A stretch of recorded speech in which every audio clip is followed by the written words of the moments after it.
మే 1, 2025 ప్రాతఃమురళి.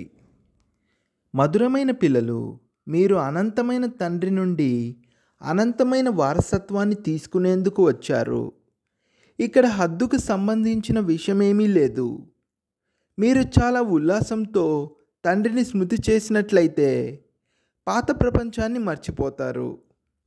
ప్రశ్న: ఏ ఒక్క విషయాన్ని మీరు పదే పదే మీలో మీరు చింతన చేస్తూ పక్కా చేసుకోవాలి? జవాబు: నేను ఆత్మను. నేను పరమాత్మ తండ్రి నుండి వారసత్వాన్ని తీసుకుంటున్నాను. ఆత్మలు పిల్లలు, పరమాత్మ తండ్రి. ఇప్పుడు పిల్లలు మరియు తండ్రి యొక్క మేళా జరుగుతుంది.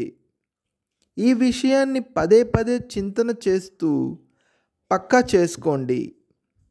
ఎంతగా ఆత్మాభిమానులుగా అవుతూ ఉంటారో అంతగా దేహాభిమానము తొలగిపోతుంది.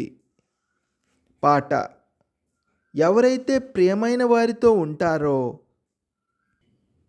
మధురాతి మధురమైన సికీలదే పిల్లలకు మాతాపిత బాప్దాదాల ప్రియస్మృతులు మరియు గుడ్ మార్నింగ్. ఆత్మిక పిల్లలకు ఆత్మిక తండ్రి నమస్తే. ధారణ కొరకు ముఖ్య సారము. మొదటి పాయింట్: యోగ బలము యొక్క శక్తితో తమ కర్మేంద్రియాలను శీతలంగా తయారు చేసుకోవాలి. మీ వశంలో ఉంచుకోవాలి. చెడు విషయాలను వినకూడదు, వినిపించకూడదు. ఏ విషయాలైతే మంచిగా అనిపించవో వాటిని ఒక చెవితో విని ఇంకొక చెవితో వదిలేయాలి. రెండో పాయింట్: తండ్రి నుండి పూర్తి వారసత్వాన్ని తీసుకునేందుకు స్వదర్శన చక్రధారులుగా అవ్వాలి. పవిత్రంగా అయి తమ సమానంగా తయారు చేసే సేవను చేయాలి.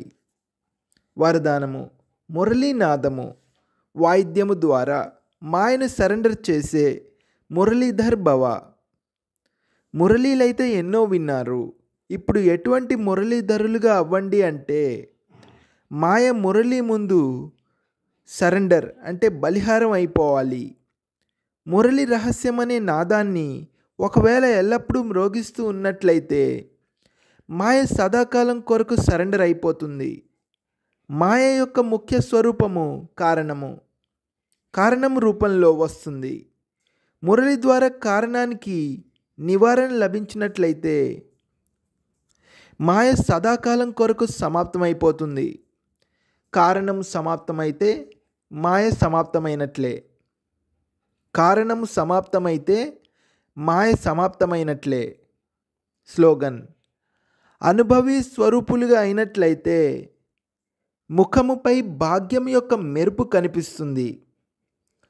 అవ్యక్త సూచనలు: ఆత్మిక రాయల్టీని మరియు పవిత్రత యొక్క పర్సనాలిటీని ధారణ చేయండి. సంగమయుగ బ్రాహ్మణ జీవితపు విశేషత పవిత్రత. ప్రవృత్తిలో ఉంటూ అపవిత్రత నుండి నివృత్తులుగా ఉండటము. స్వప్నమాత్రముగా కూడా అపవిత్రతతో కూడిన సంకల్పాల నుండి ముక్తులుగా ఉండటము. ఇదే విశ్వానికి ఛాలెంజ్ చేసే సాధనము. ఇదే బ్రాహ్మణులైన మీ యొక్క ఆత్మిక రాయల్టీ మరియు పర్సనాలిటీ. ఓం శాంతి.